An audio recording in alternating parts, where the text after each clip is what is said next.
So we're going to finish the chapter by going through this last section, applications and models of exponential growth and decay. If you remember, we started talking about exponential and logarithmic functions earlier in, I believe there were sections 4.2, 4.3. So we're just going to look at a couple of applications here.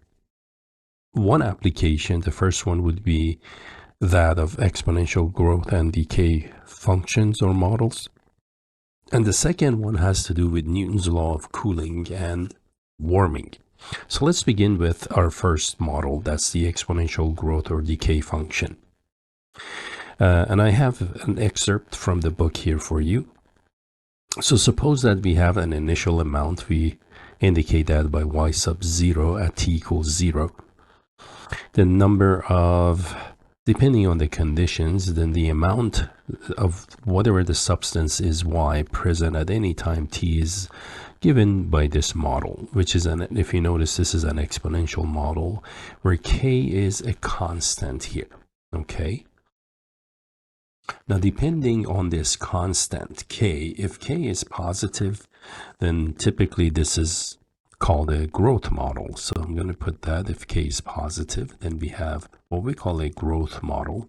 Example of growth model could be population growth models up to a certain point, and it could be a compound interest model, something that makes sense for this growth to happen.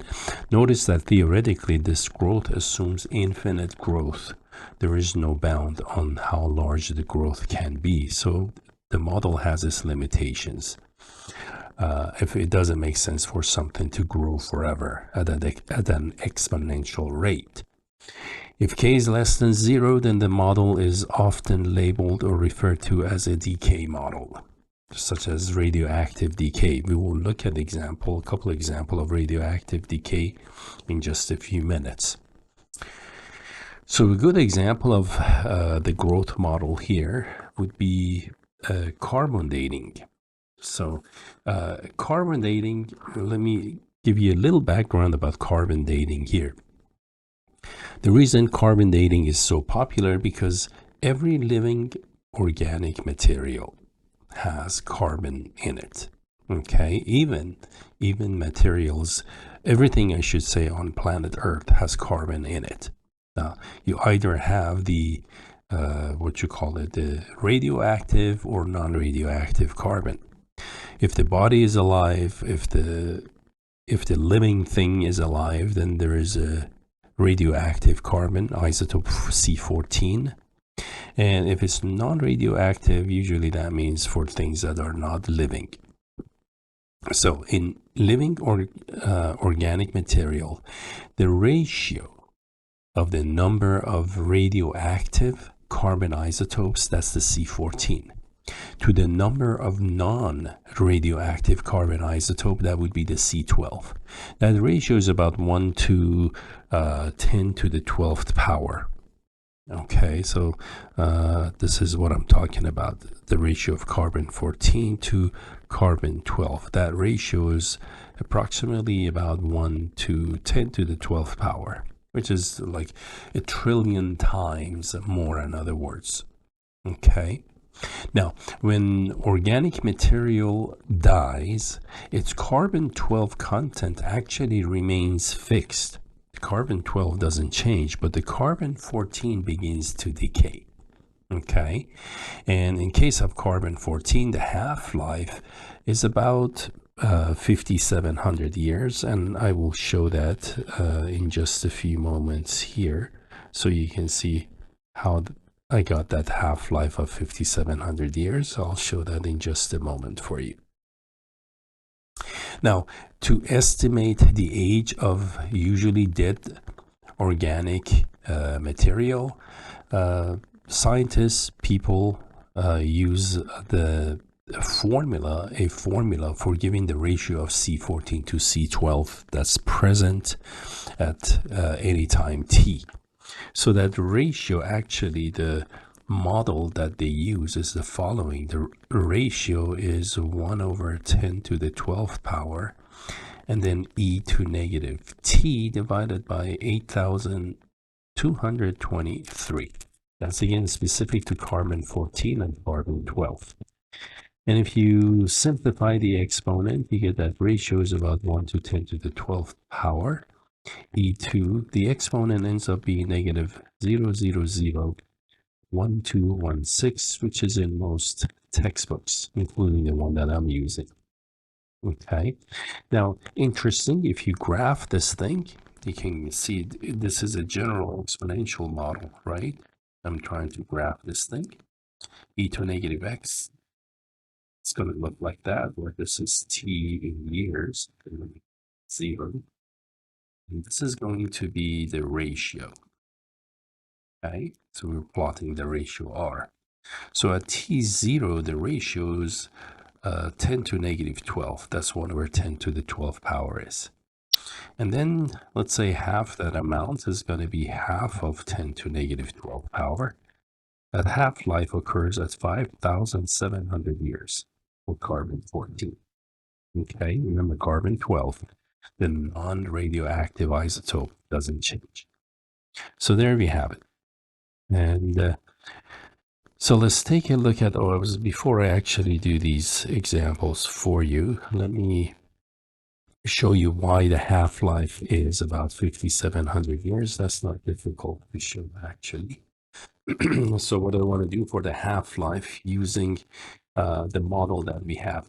Oh, and also I'm looking at this model, right, that is in your book. So using the model that is in your book for carbon dating, then the equation becomes y equal y sub 0, which is the initial amount, and then E2 negative 0.0001216 T. Okay, and this is just for the carbon. All right. Now, if I want to find a half-life, let's say the question is find half-life. And remember, half-life again means the time it takes, so that is only half the initial amount in that material. Okay, half time. Now, for half time, we said it's going to be half the initial amount. So y is going to equal to half y sub 0, the initial amount, whatever the initial amount is, and then e2 negative 0.0001216 t. Then we can divide the y zeros out, so we get 1/2 equal to what you're looking at. Now, remember when we defined logarithms, we had something in this form. We said a to the y equal x is equivalent to log base a of x equals y, right? So this is something, again, we had when we first defined logarithms. So I'm going to rewrite this expression using logarithms. Okay, so using log notation, base e is going to go right here. Okay, so there's my base e. And then the exponent goes in front of letter g, so that's negative point, actually, no, sorry. 1/2 goes in front of g, right? Because on that side, half is by itself. That acts as an x, so x goes in front of the log. All right. This looks good now. So log 1/2 base e is equal to negative 0.0001216 t. Okay. Now, log base e, if you remember log base e, we call that natural log, right? So I'm just going to write this as ln of 0.5 equals negative 0.0001216 t. Now, if I divide both sides of t by negative 0.001216, then t is equal to negative ln of 0.5 divided by that number, 0.001216.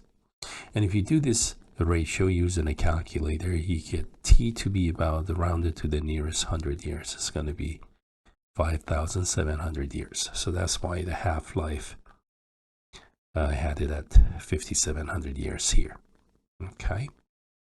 So now let's take a look at a couple of examples here, and let me move some stuff out of my way first, and then we work the first example. All right, so let's take a look at this example. This one has to do with decay of radium. The question reads, find the half-life to the nearest 100 years of radium-226, which decays according to this function. So there's a function where t is time in years. Okay, so we want the half-life again. So I'm going to go ahead and set the left side equal to the half of the original amount, whatever the original amount is, e to negative 0.0043 t.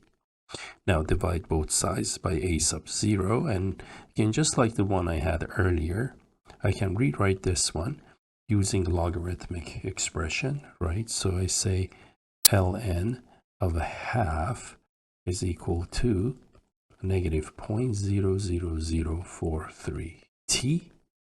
True, and this is my ln.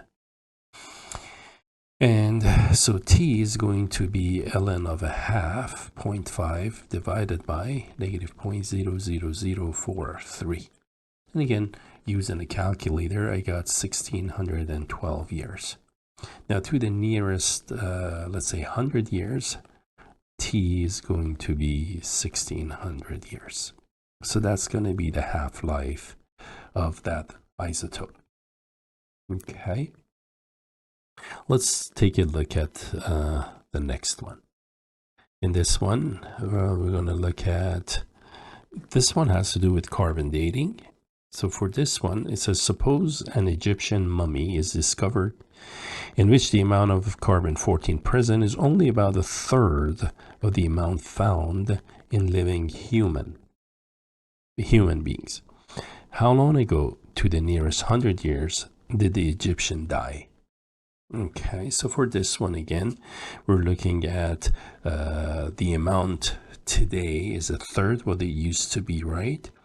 So I'm just going to go, because it's carbon dating, so we already saw the model for carbon dating. It's going to be e to negative 0.0001216 t, a third of the amount. So divide the a sub zeros out, and we can rewrite this in its logarithmic form. So we have ln of 1/3 is equal to negative 0.0001216. Again, how I'm getting this is by rewriting in logarithmic form instead of exponential form. All right.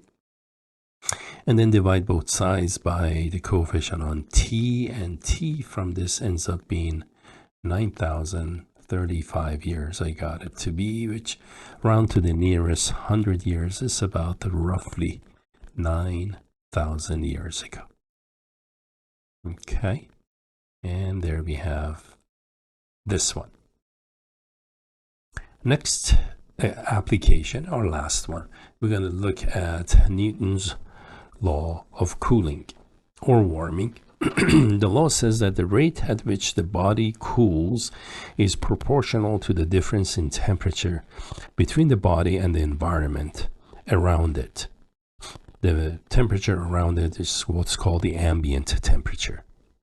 The temperature F of T of the body at time T in appropriate units after being introduced into the environment having constant temperature T sub 0. That's what the temperature F of T is. Okay. So let's see that. Okay. I just want to make sure that I read that correctly. All right. Yeah, it looks right. Also, I moved this problem out of the formula. I was looking for the formulas, like where did the formula go? But there it is. So the temperature as a function of time F of T is given using this formula that you're looking at. Now in this formula, C and K are constants, just like previous model, and T sub 0 again is the initial temperature, the temperature of the environment, in other words. All right. Now we can actually work this problem.